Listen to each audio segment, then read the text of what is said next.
The story begins with the young high school student called Arata Hinohara. We see him getting ready for school and talking to his mom and sister before he leaves. They are worried about him because he is a very kind and nice kid, but he is bullied a lot and making friends is a bit difficult for him in school. Hinohara is shown to be a great athlete, but that doesn't stop his school bullies from harassing him even more and also turning one of his only friends against him. At the same time as all this is happening, we get introduced to a faraway magical land called Emawakuni. It is a world very much different from our own. There we are introduced to another young man called Arata, who is part of the Haim clan, the tribe with great importance. He was raised as a girl. The tribe consists of only women as preparations for a sacred ceremony are on their way. Arata needs to step up. He needs to pretend to be a woman at the ceremony. New York in full. The princess and the 12 Shinsho elite warriors. This doesn't go as planned as the princess is killed. Arata is framed for her murder. Now he's on the run, scared and afraid at the same time. So as you know, he is running away from his school and life in general at that moment. Hey, both wish to be somewhere else and a magical force causes them to swap places in their worlds. They both retain their bodies and mind, but they have completely swapped worlds and identities. Hinohara is terrified and confused as he is being hunted in this strange new world. He meets up with Kodo, and he tries to explain who he is. Kodo takes him to the village elder where they try to figure out what has happened. At that moment, Kanagi, one of the Shinsho warriors, shows up to capture him. Hinohara, he takes Kajua hostage in. At that moment, Hinohara ignores his insecurities and prepares to fight. At that moment of bravery, he picks up a sword that powers up with fire and is revealed to be the head gummy called Tsukuyo. Hinohara has awakened an ancient power and is able to defeat Kanagi and his Sawhiders. They manage to successfully escape and hide out in a cave. Kanagi is left confused by the battle as he has never seen such power. On the other hand, Hinohara starts to feel guilty because he took the place of the original Arata and he might never return. Well, the village elder Makari stays in the cave. Kuroha goes looking to comfort Hinohara. They're talking and Kuroha give him a necklace he said you lost. Meanwhile, Kanagi finds Makari and uses her as a hostage. When Hinohara notices this, he surrenders. He is then captured and put in a carriage. While he is alone in the carriage, the necklace starts to glow and this gives him a way to contact to Arata from this world. Arata tells Hinohara that he witnessed the assassination attempt on the princess. Hinohara arrives at the trial. In his sentence to be exiled to Gotoya, a place of nightmares, Hinohara communicates with the spirit of the princess, and she explains the sword and its powers. She tells him he has now become a Shinsho and that he has the power to change this world because of his past experiences and bullying. Hinohara doesn't believe her and he's confused by his newfound position. After some time, Hinohara realizes that Kodo is at his side fully. Most of the nation hates him because they still think he was responsible for the princess's death. He and Kodo try to remain hidden while they're on Gatora. Through their journey, Kadawa befriends two people named Qin Ye and Jinchai. Because of the rumor that are automated the princess, they attack Hinohara, and he is forced to defend himself. He manages to escape alongside Kodoa, but they are separated when suddenly a piece of Gotoya starts to crumble and collapses around. Both Qin Ye and Jinchai get captured by the terrifying warden Satsuga. They must do until one of them is defeated and then Hey will be judged. Jinchai gets possessed and attacks Kanai with no mercy. Meanwhile, Kajua and Hinohara are making their way through a complex maze. They are trying to get out after several failed attempts. They finally arrived at the arena where Jinchai and Katan are fighting. Katan is holding back and doesn't want to fight, but he has to defend himself. Hinohara is reminded of how his own friends back home also turned on him easily. Jinchai goes for a final swing but Kati knocks him out. At that moment, Warden Satsuga declares both of them criminals and to be terminated. Hinohara tries to fight Satsuga but is overpowered because his hand on the sword won't activate. He starts to give up but then sees Kata and remembers that everyone is counting on him. This allows him to activate his sword and defeat Tsuruga. But the warden doesn't go lightly. He tries to use his Hayagami but ultimately fails. For a moment, Hinohara understands Tsuruga because he too was betrayed by his friend. Back in modern Japan, we see Hinohara is getting used to living the life of an ordinary high school student. Hinohara family knows something is wrong, but they are playing along hoping he gets better. In the land of Emawakuni, Hinohara and the crew are slowly making their way towards the capital. Their goal is to clear his name and try to save the entire land from going into chaos. But first they need to pass 12 demands which mirror the 12 Shinsho who rule over each one of them. They first pass through the domain called Narutaki. Along their way they meet a village, and they discover others have similar powers to Hinohara. Bakachi, one of the most powerful of all the Shinsho, is going around and gathering followers. He has already killed many who did not join him. Hinohara and his friends witnessed firsthand just how cruel Akachi is.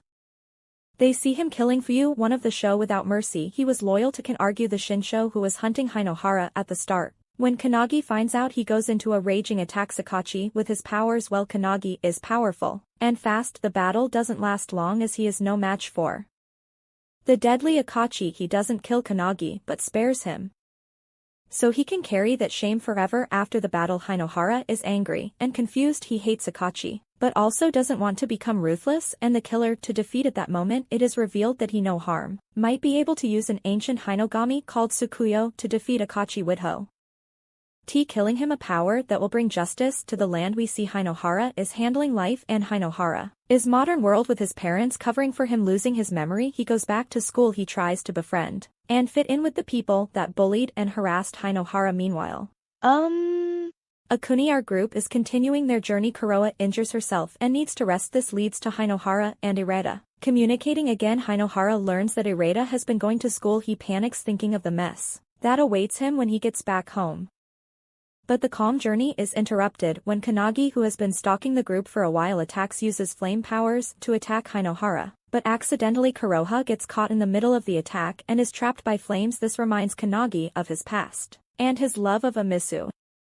She died in the fire and Kanagi was too late to rescue her.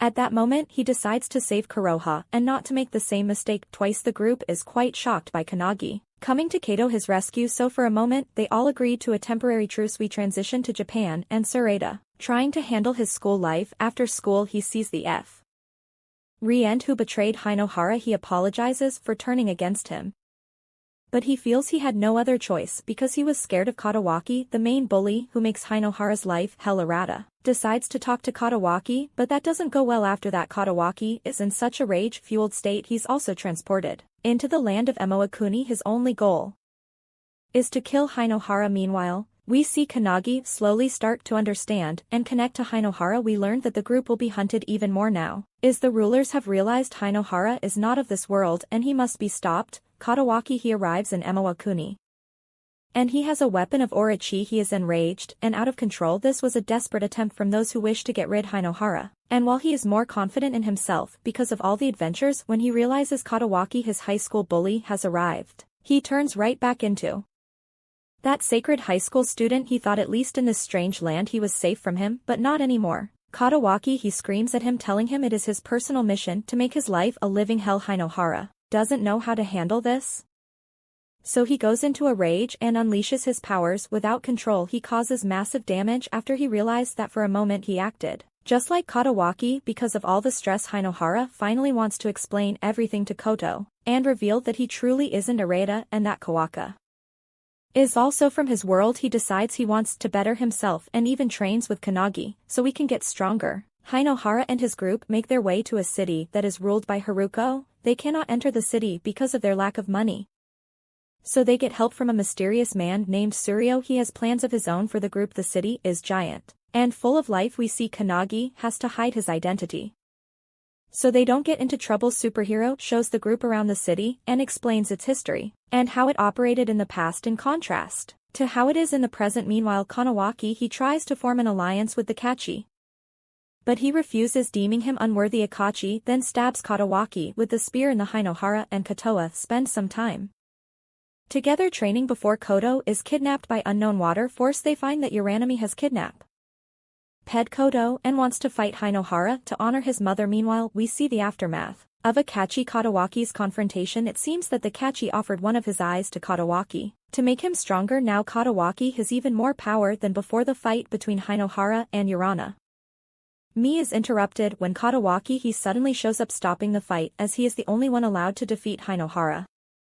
Uranami creates an illusion, pulling both of them into a strange dimension. He Hinohara in his memories, reliving his childhood trauma and fears. This is all the way to have Hinohara summit and give up. For a moment Hinohara seems to give up until a voice brings him back, his love for Koto. He Let him get free of the illusion and defeat your enemy once and for all, restoring order in the city. The celebration is interrupted when Katawaki shows up again, ready to finally defeat Hinohara.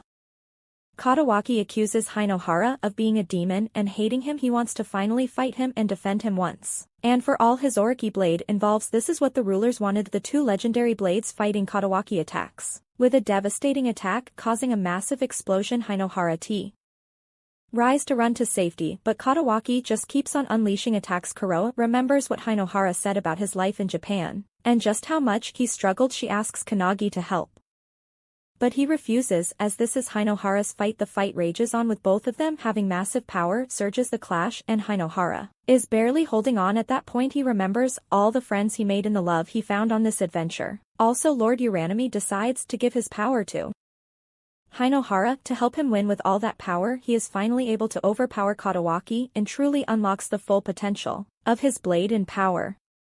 Katawaki he runs away, and while he respects Hinohara more after the battle, his goal still remains to defeat him one day. Kodo and Hinohara prepare for their next adventure, and Hinohara declares that he will save Amiwakuni and its people. That is his mission now. And this brings the anime to an end. Don't forget to like and subscribe if you enjoyed, and turn on the notification so you never miss out on another video. Until next time, take care.